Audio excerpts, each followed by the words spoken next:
খবর 24 ইন্টুর সাথে আপনাকে স্বাগত। নতুন নতুন খবর জানার জন্য আমাদের চ্যানেলে চোখ রাখুন।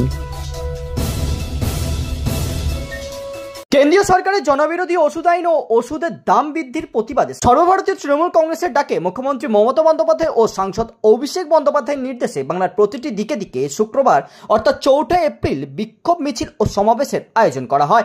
সেরকমই একটি কর্মসূচি অনুষ্ঠিত হলো বজবজ বিধানসভার চড়িয়াল মোড়ে। এই অনুষ্ঠানে উপস্থিত ছিলেন বজবজ বিধানসভার বিধায়ক অশোক দেব। এছাড়াও উপস্থিত ছিলেন বজবজ পৌরসভার পৌরপ্রধান গৌতম দাশগুপ্ত, পূজালী পৌরসভার পৌরপ্রধান তাপস বিশ্বাস, বজবজ 1 নম্বর পঞ্চায়েত সমিতির সভাপতি কানাইলাল দাস, জেলা পরিষদ সদস্য শঙ্কর ঘোষাল সহ বজবজ বিধানসভার আরও অন্যান্য বিশিষ্ট নেতৃবৃন্দ।